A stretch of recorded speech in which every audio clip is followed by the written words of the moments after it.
Well, hello, ladies and gentlemen, everyone watching. Welcome to A Journey Divine with Charlie and Chadwick. We do not have a sponsor for today's video or today's interview or broadcast, but we're always looking for people who are interested in taking this journey with us, maybe sponsoring or any way that you may want to be involved with our channel. We appreciate all the responses we are getting and the fact that you are subscribing and clicking the notification bell and commenting. We appreciate it on Facebook and YouTube.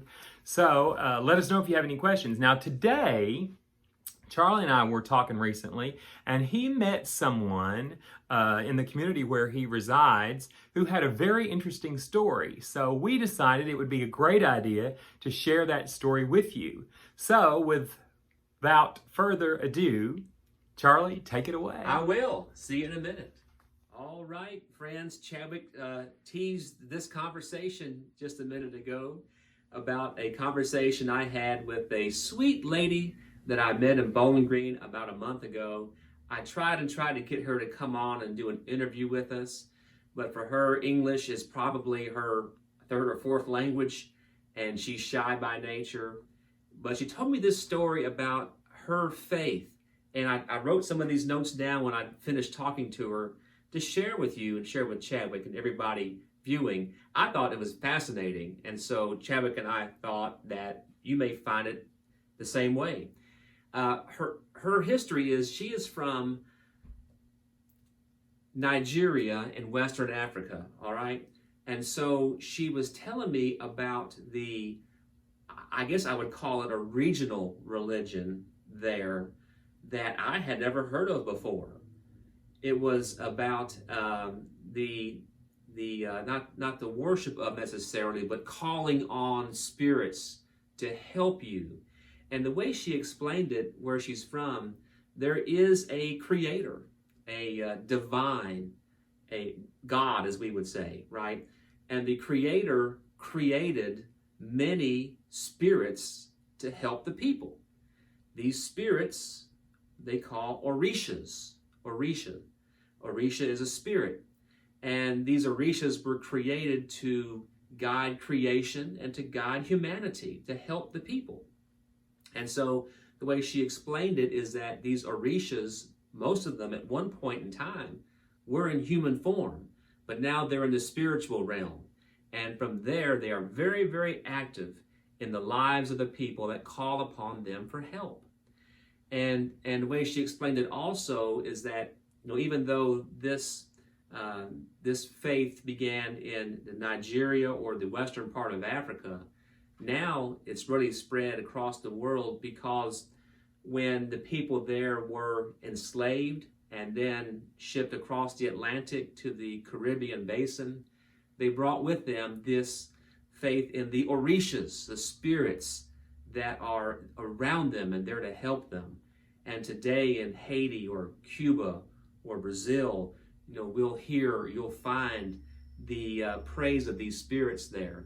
And so, again, my notes I took from her, she mentioned there were over 400 different Orishas or spirits that exist. So there's a multitude of them, and most people will identify with a select few, and then from that few, that's their Orishas that help them.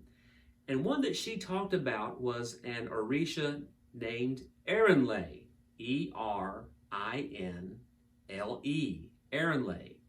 And Erinlę, she had a picture on her phone of this temple or altar she had made in her home on a shelf where there's incense there and these river rocks that are real smooth, these smooth river stones are there, and little fish are there, and that's the altar. That's what the altar to Erinlę looks like.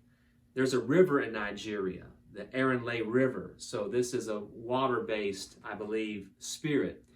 And so she goes to her shrine, lights the incense, and there channels the spirit of Erinlę to help her. And she explained, Erinlę is a spirit of health, mostly through herbs, natural health remedies. Erinlę is a spirit of abundance, or if you have a need, you call upon Erinlę and channel that spirit and find help from the spiritual side in your life. And again, I had not heard that, or even of Orishas, or that particular regional faith that's now global. Sounds like God to me. Sounds like God, right?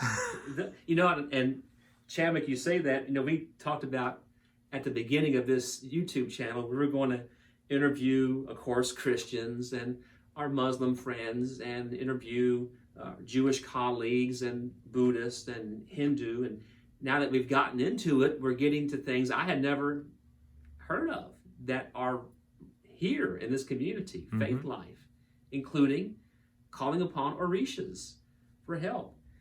And I don't think I missed anything on my notes that I wrote down from her. Interestingly enough, we've spoken with other visitors, Ken and Laura, several weeks ago, that talked about these spirits that are there. Now, they might have used different terminology, but that are there for our benefit, our aid, who have lived at some point in time in human form, and are now spirits that are available to help, guide, heal. Right. And many millions of people call upon these spirits in their daily life to help them in their whatever's on their mind or whatever bothers them. They have help ready. They channel these spirits, and they're there to help them. And so I found that fascinating. If you're viewing today, if you know more about this than me or Chadwick, we'd love to learn more about Orishas or the spirits of this particular faith. We'd love to talk with anybody who knows more about it. Please contact us. The email is below in the box. We'd love to learn more, hear more, to study more. And I found it very fascinating. I learned something about it, albeit not a whole lot, but I learned something. There's much more to learn. And the same way for you, I hope by sharing this story that you as well learn something a bit different about the faith life that other people have, that live all around us. Sometimes we don't even see it or notice it, but it's there.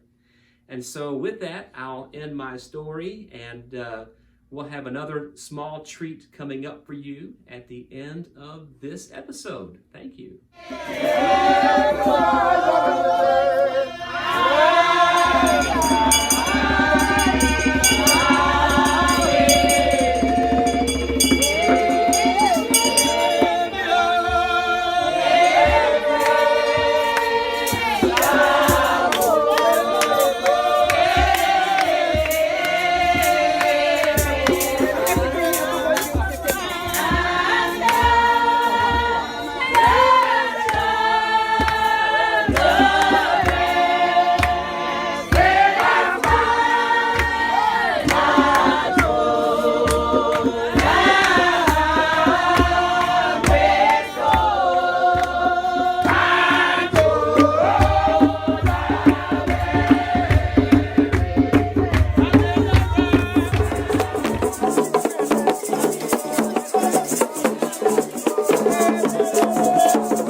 Shake it.